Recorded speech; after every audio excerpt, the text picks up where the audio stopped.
Thank you all so much for joining us. This was a really fascinating book, and there's so much to get into it. So we hope you all enjoyed today's Zoom. And again, as always, feel free to put any and all thoughts into the Q&A. Thank you, Isabella, for saying hi. We appreciate you all being here. All right, so just gonna do some brief introductions. On here we have actress Janine Turner, who I'm sure you all know and love.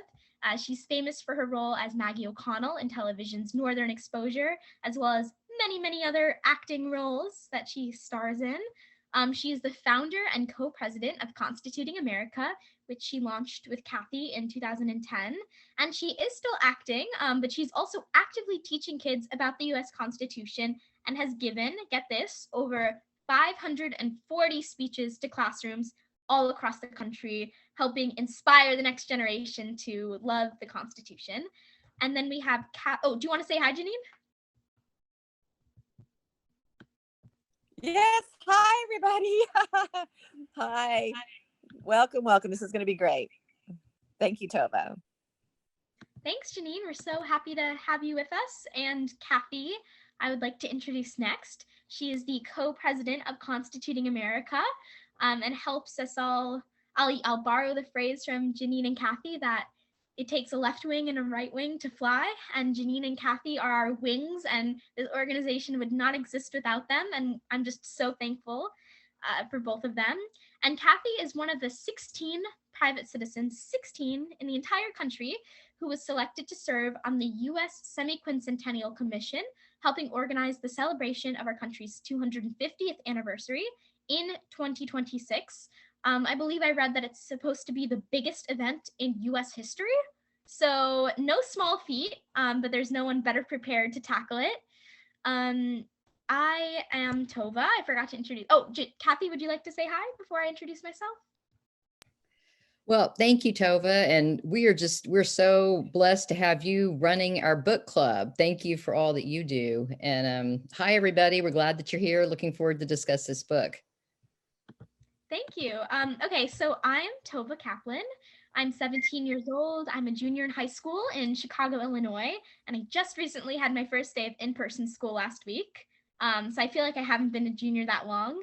I serve as the National Youth Director for Constituting America, and I run the National Youth Advisory Council, as well as being a co-host for our constitutional chats every Tuesday and running the book club with Cathy and Janine.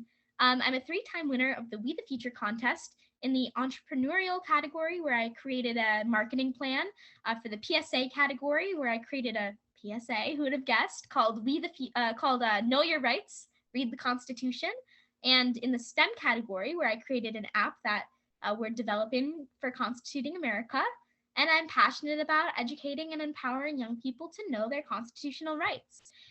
And finally, Aubrey Jackman is on our team as our media director and is responsible for all of the fabulous technology that we use here at Constituting America. She's this year's We the Future Best College STEM winner. She's born and raised in Utah and is in the middle of 7 children, which I only have 2 brothers, and I cannot imagine having more, so props to you.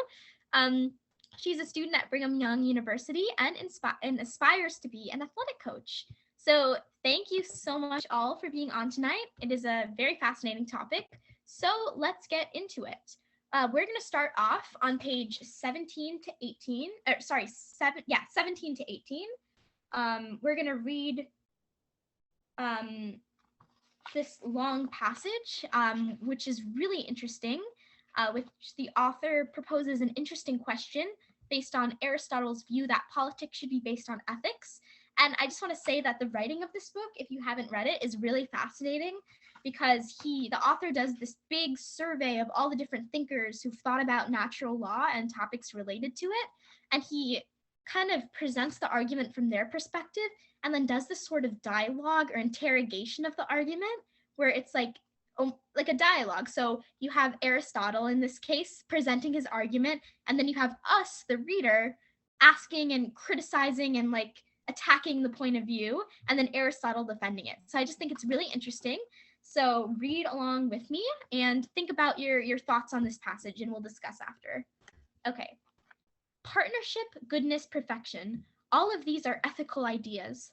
Why can't Aristotle talk about politics without getting into all that moralistic stuff?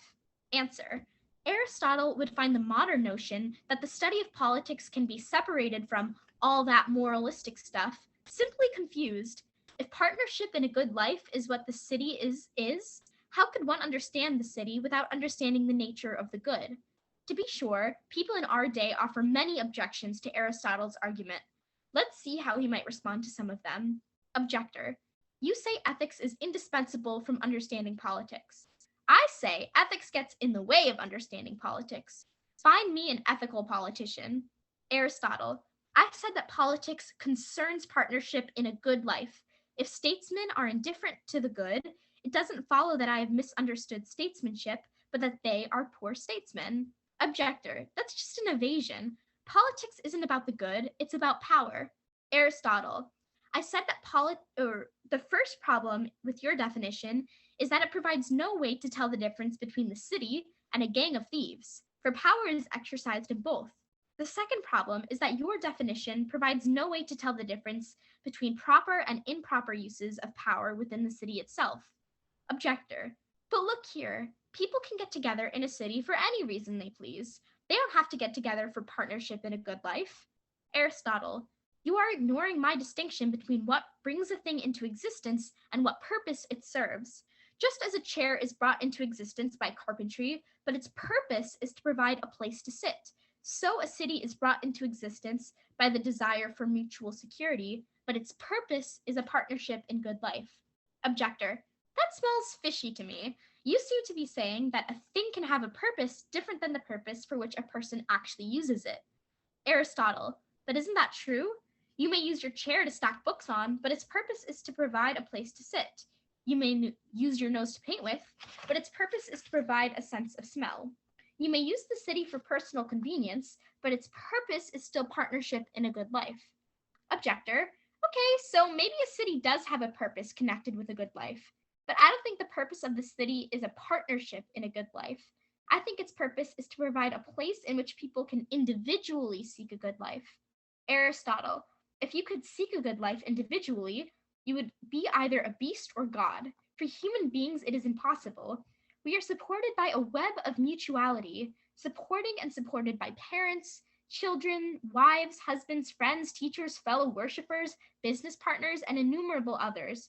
Perhaps what you mean by individuality is selfishness. So I just want to open it up to the panel. What are your thoughts on this argument of Aristotle?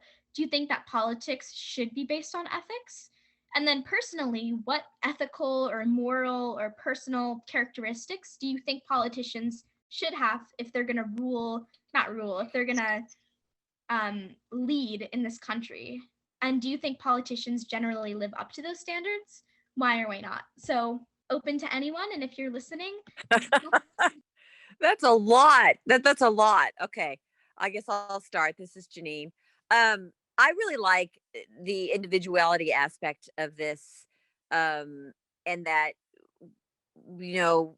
that really we're just out for ourselves, and it's an individuality aspect, because we think about that a lot in our country, and individual rights and things of that nature, and yet we have to be responsible with it. And when he talks about the individuality, we're really a community. We really, really are. And if we were just an individual and cared about it, we would be beast or God. I've read that before in my Socrates to Sartre book when I studied all the philosophers. But beast or God, only God could truly be alone, and a beast could be alone. But we really do have an intricate sort of a highway where we intersect with one another.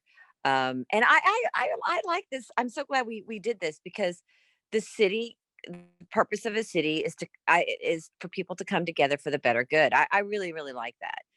And for the cynics, I suppose, in closing with my comments, where they say, oh, you don't need to have ethics to, well,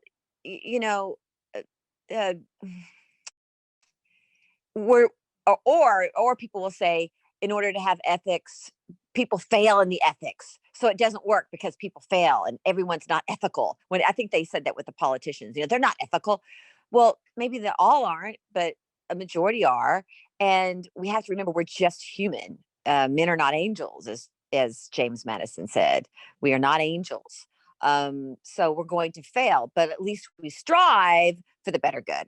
And I just think this book is great. I agree with you. That's my kind of thing. I love Thank that you. point, Janine. You made a really great point that, like, just because we should expect, or in my opinion and your opinion, that we should, and in Aristotle's opinion, that we should expect, excellence and ethical behavior from our politicians or from the people who run our community. That doesn't mean that we have, like, that we necessarily demand perfection. And if somebody slips up, or if one thing happens in our country or our government that we don't agree with, we have to like rip it up and throw it apart. That, we're, as you said, Janine, or as Madison said, we're not angels. Humans are not angels. And we will make mistakes. And that doesn't mean we're inherently bad people. And if a government does things, or the people in a government does things that aren't in your opinion right or are harmful, that doesn't mean that the entire system is inherently bad. Like, we should try to fix that. We should strive to fix that. But we shouldn't just throw the system away. And that's personally what I love about the American government and Constitution and the American system of life, that it provides so many avenues for people to strive for better without tearing down the whole system. Like in oppressive countries, if you want to improve the government, you can't. Like, there's no way to do that without launching a revolution or destroying the government or something. But in America, if you want to change something, you can protest, you can write petitions, you can run for office yourself, change the laws. And I think that's why we've been able to exist for almost 250 years because of that. And Cathy, do you have any thoughts? Y'all have been talking about James Madison's quote, and I actually looked it up, and I thought I would read the quote from Federalist 51 because I think it's so good and it applies here. If men were angels, no government would be necessary. If angels were to govern men, neither external nor internal controls on government would be necessary. In framing a government which is to be administered by men over men, the great difficulty lies in this: you must first enable the government to control the governed, and the next place oblige it to control itself. So I think, there's such a tension between we the people and the government. And of course, the government exists by the consent of the people. And I think our founders recognized that our role as we the people in a republic is so important. We have to be informed citizens. We have to be active citizens. And if we feel that that the leaders that we elect are not ethical in one way or another, then it is our responsibility to be informed and educated enough to make sure that we get out and vote and replace them. So I love this reading, and I think this is just a great discussion. Thank you. And let's a comment. So Ron Meyer says, even God wants us to be in partnership with him. I think it's a great point. Like the quote that you'd have to be, what was it? Something or God. You'd have to, Janine, help me out. You have to be either beast or God, beast or God, God or beast. Right. And I like Ron's point that, well, even God is in partnership with us. So that point doesn't even, it's even worse than that. You'd basically just have to be a beast if you don't, rely or help or use anyone else.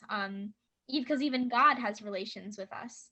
And then Ron also previously submitted a quote that Cathy wanted me to read, which says, his opinion that most Republicans in both 2016 and 2020 saw two options, both lacking virtue and character, and decided to vote based off of the principles each espoused.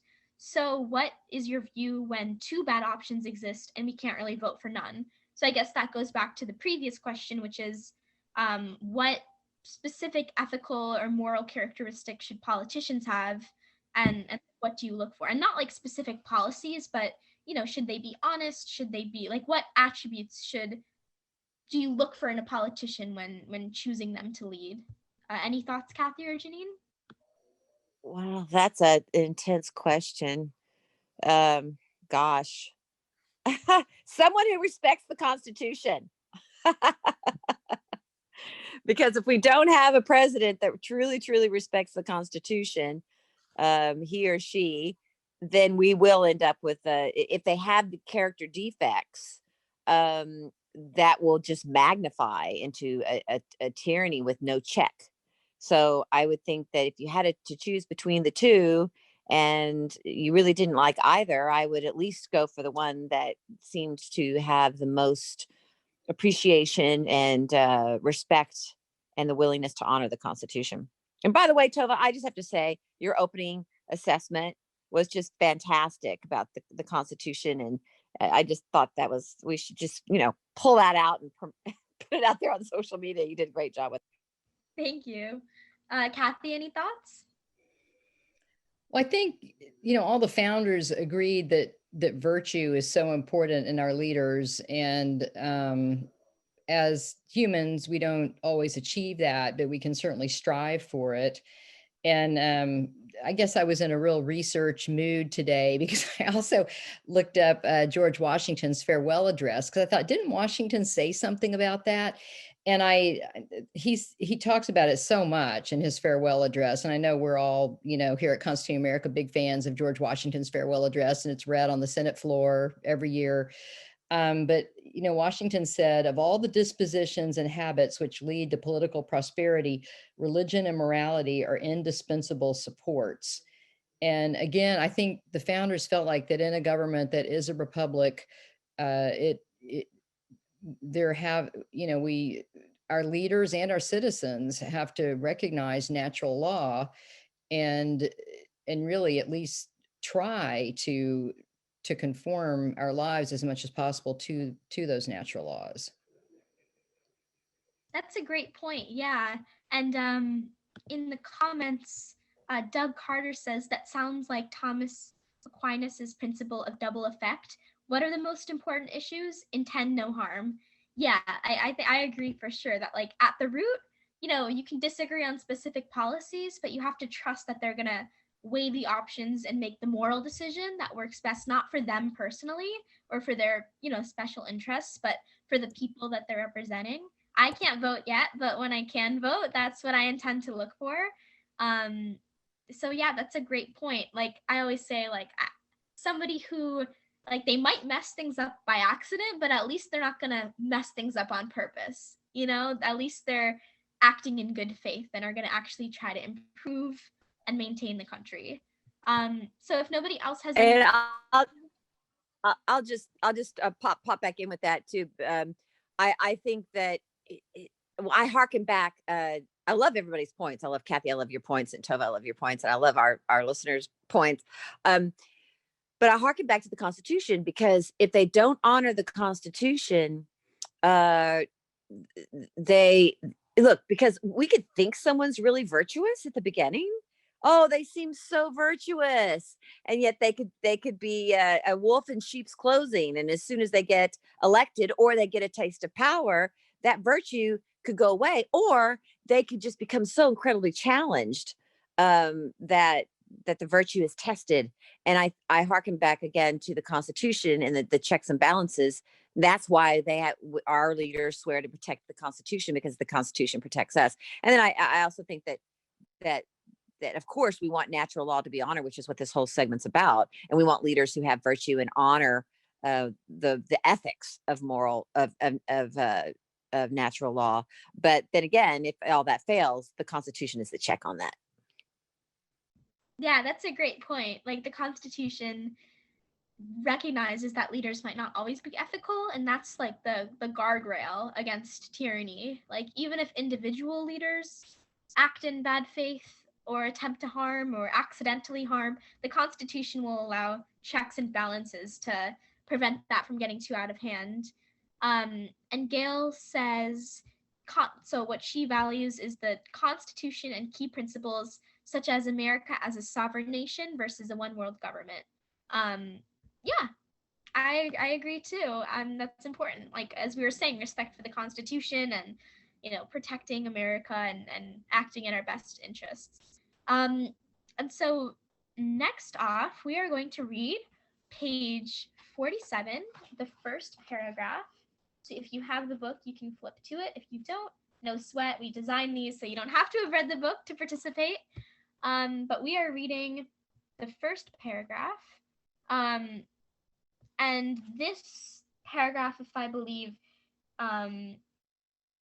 is talking about finding common ground and how people can, well, I'll just read it and you'll see, but it's basically talking about, more about ethics and how we should enforce laws and moral rules. And it uses a pretty basic but really enlightening example. So, if Susie is just as likely to be scolded for picking on smaller children when she's at Martha's house as she is when she's at home, that supports her mom and dad. But if she can escape their prohibition on watching MTV by watching it over at Lizzie's house, where the rules are different, that undermines them. All the parents in the neighborhood must agree about moral rules. Otherwise, each household is undermined by the others. In fact, they are no longer partners in a good life at all. Aristotle says they are like the lawless Cyclops. And if I recall, I believe Ron was the one that brought that paragraph to our attention, and I think that's really fascinating. And his comment on that was, my conclusion of that paragraph is that all adults no longer agree about the moral rules, the common good. Therefore, conservatives and progressives are no longer partners in a good life. It is now a struggle or fight for which there can only be one winner. I think that's a really interesting comment. And wanted to ask if anyone had thoughts on this broadly, and more broadly speaking, how can people of different opinions work to find common ground? Like, how can we agree on morals and ways to work together? So does anyone have any thoughts on that?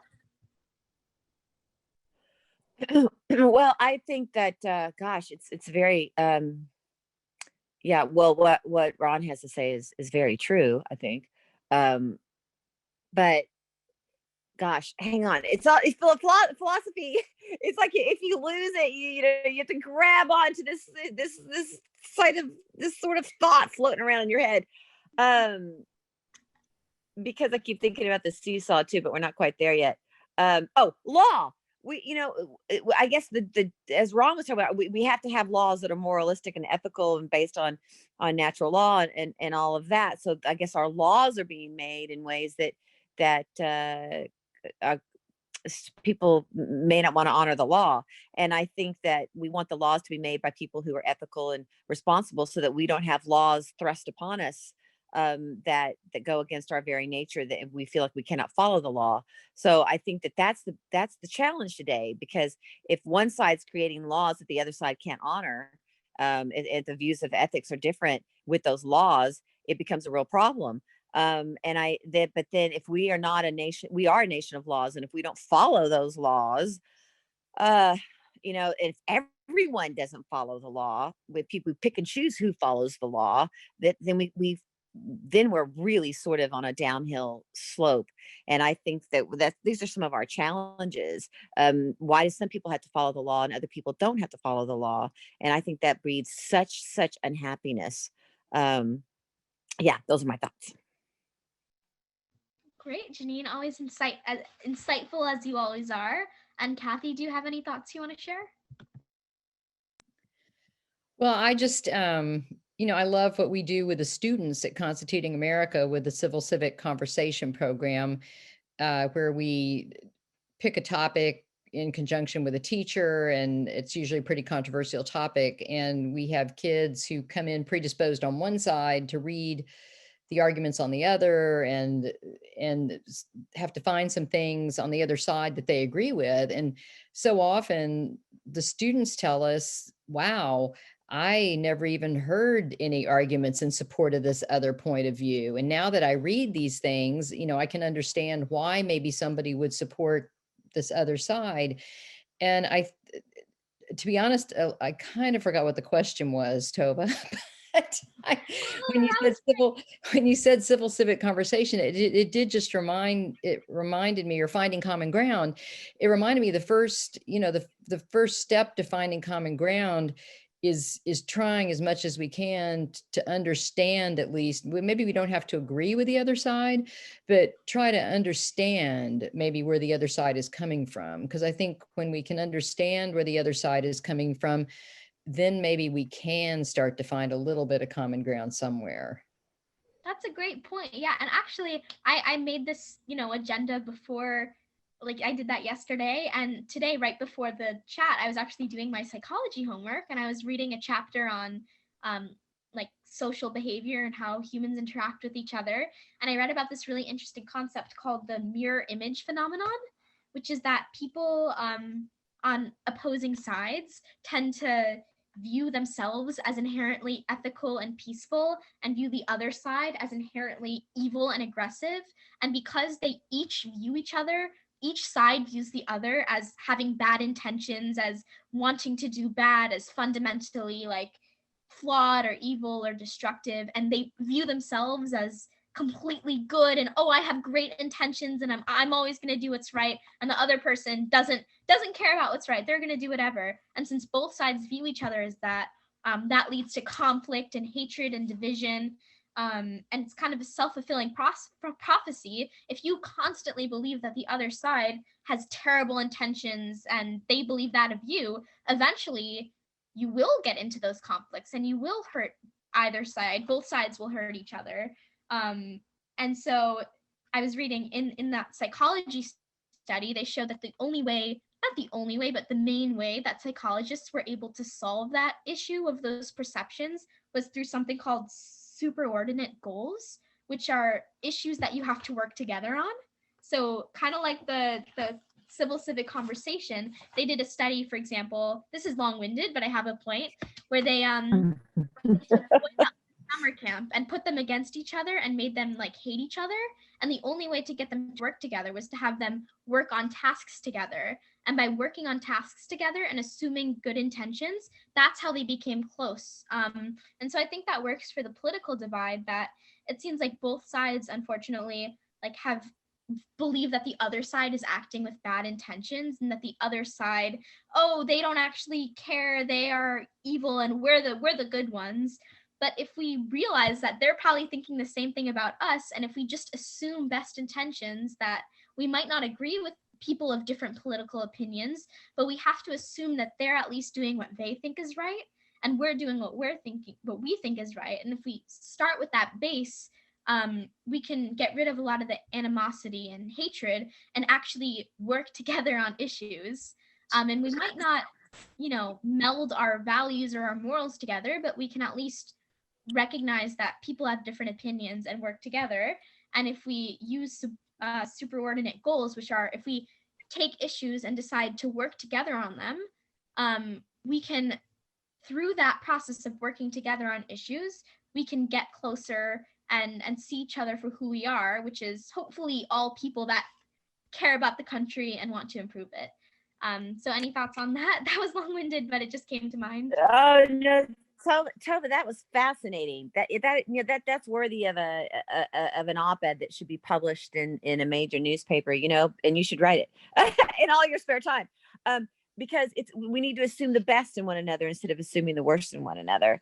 And since Cathy brought up civil civic conversation, Jeanette and I, we as an organization, then Jeanette and I led the civil civic conversations. We had 2 sessions this week, and in one of the sessions, I noticed that it was about.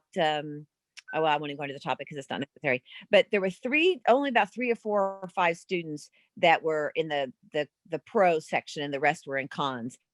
And after they read the article, I noticed that these 3 students, they especially one in particular, she said, I knew all this when I asked her what she learned about the other side and what was different. And she said, oh, but I already knew all this. And she didn't want to go into it. She didn't want to talk about it. And I pressed her. I went back to her 2 or 3 times. And I said, well, I know you said you knew it already, but tell me what you think about, this particular issue. And can you find any common ground? And it's what I find. And she balked again. And so I went back again a 3rd time and said, let's find something, that you, and finally she was able to acknowledge something.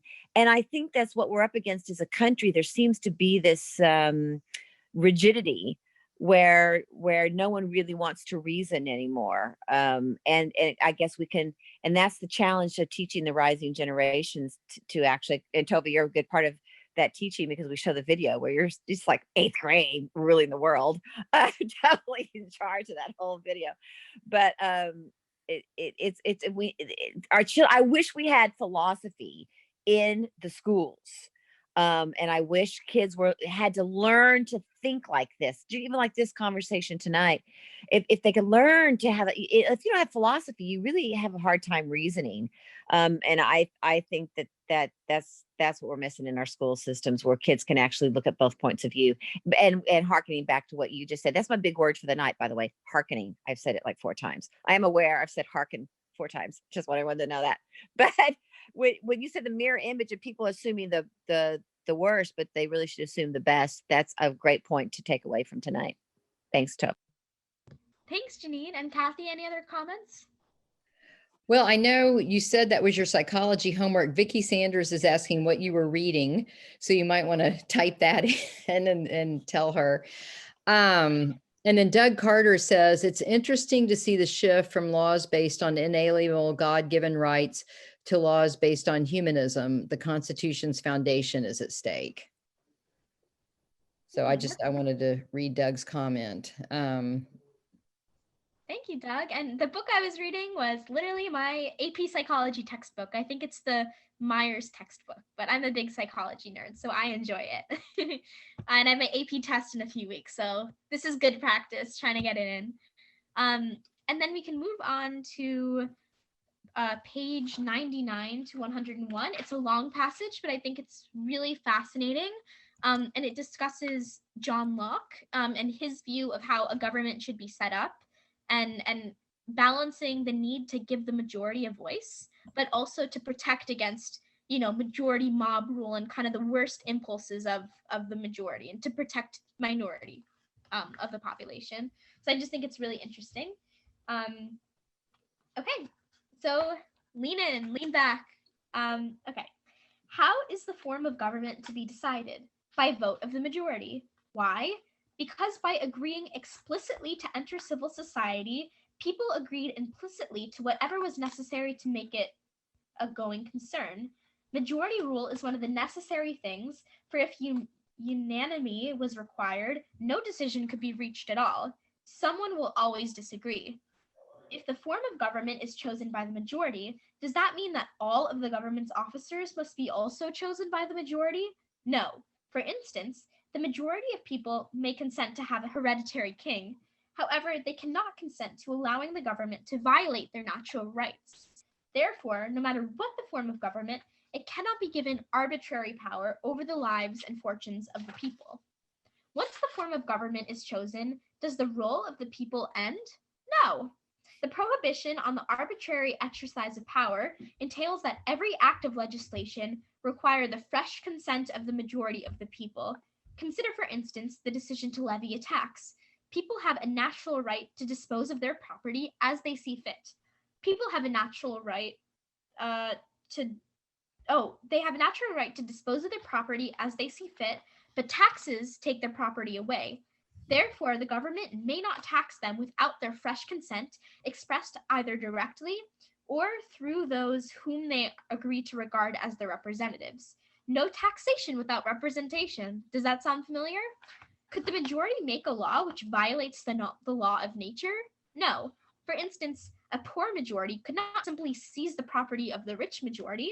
Because there is a natural right to keep property that has been justly acquired, redistributive taxes is not an act of compassion, but an act of simple theft.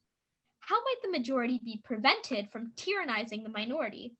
Although Locke does not discuss the problem, we can guess his preferred solution because he gives a particular form of government a privileged place whenever he resorts to examples. This form is precisely the one which emerged from the Glorious Revolution in his home country, England, a form in which legislative power is shared among the Crown, the Lords, and the Commons. In the view of English writers of the day, the settlement provided a mixed and balanced regime in the tradition of Aristotle and Cicero. As we saw in the last unit, something of the same idea survives in the American scheme of checks and balances. It is through Locke and other English writers that we get it. Here's how the English system was supposed to work. Imagine a playground seesaw with a child at each end. The children have equal weight and ought to be in balance. However, each child is selfish and wants to keep the other stuck up in the air for his own amusement. Consequently, each child bounces in his seat scoots back to the very end of the board, puts rocks in his pockets to make himself heavier, and employs other tricks to gain unfair advantage. To prevent this, a third child is also part of the game. His job is to stand on the fulcrum, leaning one way or the other to compensate for the pranks of the others and restore them to balance. The seated children are the lords and the commons. The child on the fulcrum is the crown, and the game is dead serious. The theory is that justice can only be maintained where the two opposed social orders are approximately equal in political strength and balanced by a third, and all three armed with legislative checks. Although Locke never expresses this theory, he presupposes it. So I thought this passage was really fascinating and gives a great look into English systems of government and also our American. So opening it up to the panel, what do you all think of this passage?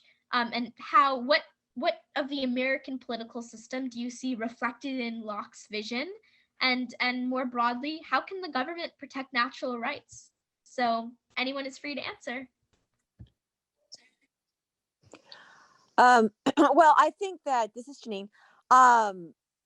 Locke was such an influence over our founding fathers, Jefferson and the rest of them, and the seesaw analogy is really terrific, because the way I see it is I see that the one side of the seesaw, the one is the legislative branch, the other seesaw is the executive branch, the other person on the other side of the seesaw is the executive branch, and in the middle is the judicial branch.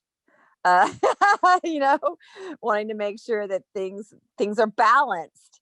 I really love that analogy, because I think it sets up our checks and balances of our government and the three branches of government, and how we have, and isn't that true? We seesaw back and forth between the executive power and the legislative power, and then the judicial branch steps in when there's an unfairness or an injustice that seems to be manifesting. I really like that analogy a lot. I think it's a great one. Great. And Cathy, any thoughts?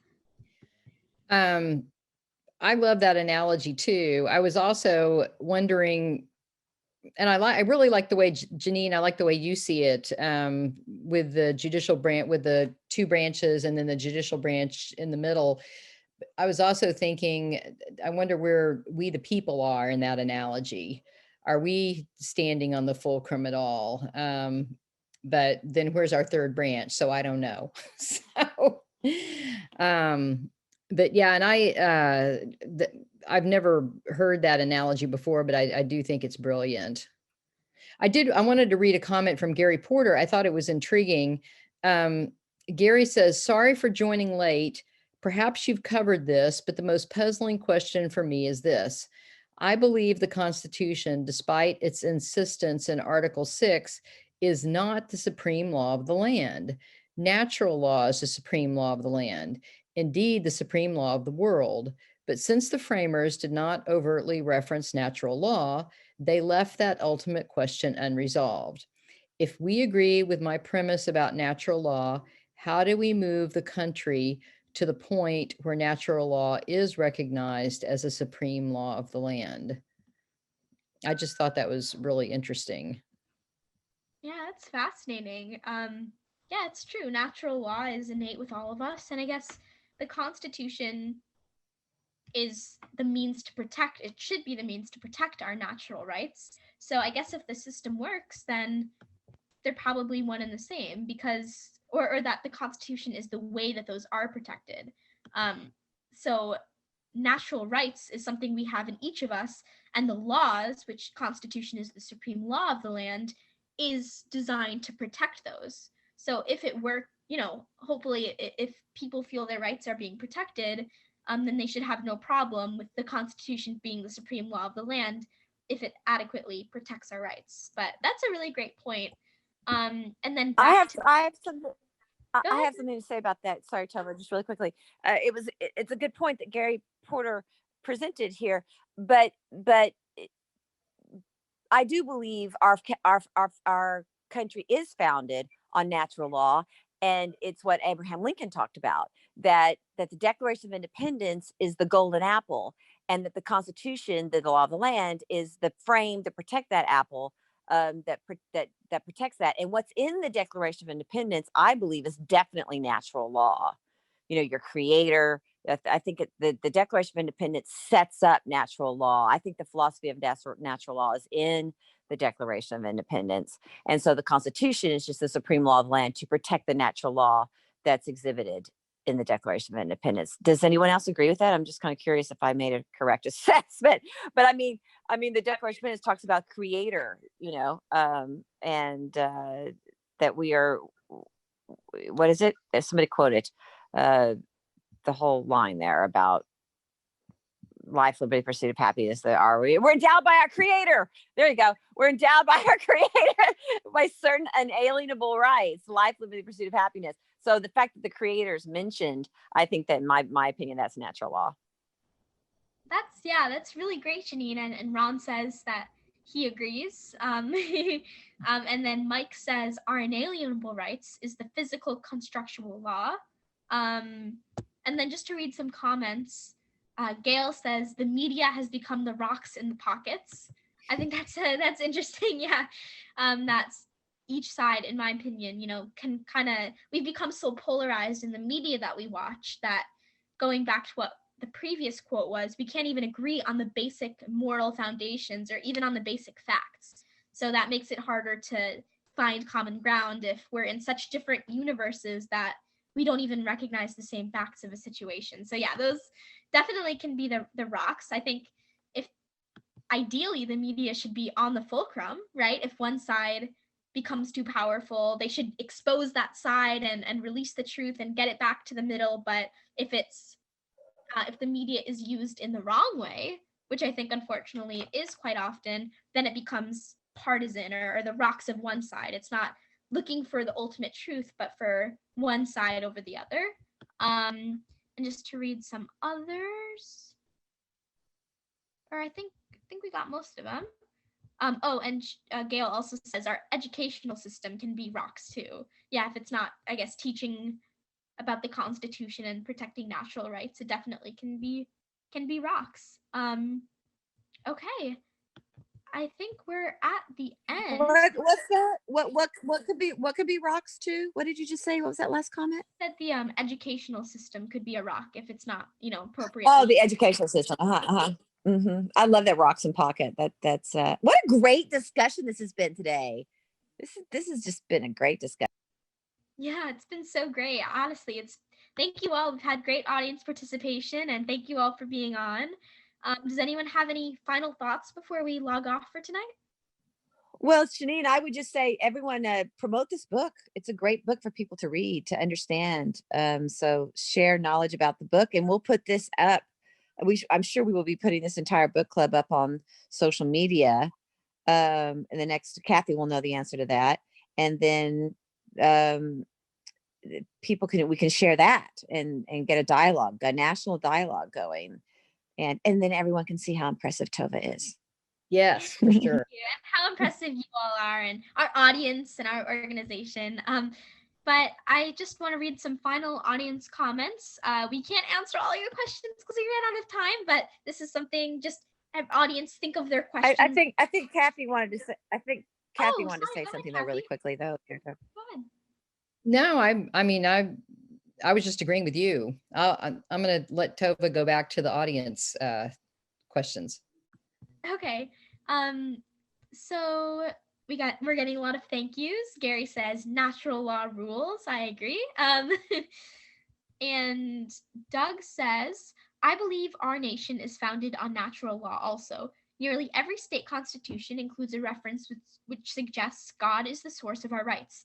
This is from my home state of North Carolina. We, the people of the state of North Carolina, grateful to Almighty God, the sovereign ruler of the nations, for the preservation of the American Union and the existence of our civil, political, and religious liberties, and acknowledging our dependence upon him for his continuance of those blessings, to us and our posterity, do for the more certain security thereof, and for the better government of the state, ordain and establish the Constitution. That's a great point. And even in the Pledge Allegiance, one nation under God, our rights come from God according to natural law. And Gary says, It is hard to insist natural rights be protected when so many people either know nothing of them or even outright deny their existence. For 50 years, we have taught our children that only civil law exists. How do we turn this around? That's a great question. Unfortunately, we're at the end of our time, but I think that's a great question to leave us on. Like, if we leave this book club, think in your mind, how can we turn this around? How can we promote natural rights? How can we teach people about it? And how can we kind of reverse the civil apathy that people have? All right, I think that's it. Thank you, everybody. Have a great night. Hope you enjoyed this. Thank you, Tova. And I'll just say lastly that Aristotle would say it's the responsibility of the community to teach that to one another. So we just can't rely on the schools, rely on the community, like what we're doing right now, and taking it upon ourselves to spread the word. Okay, thank you, everybody. Thank you, Tova. Terrific as always. Thank you, Aubrey, behind the scenes. Thank you, Cathy. And thank you, everyone listening for our book club. It was a terrific, terrific book club. Thank you. Bye, everyone.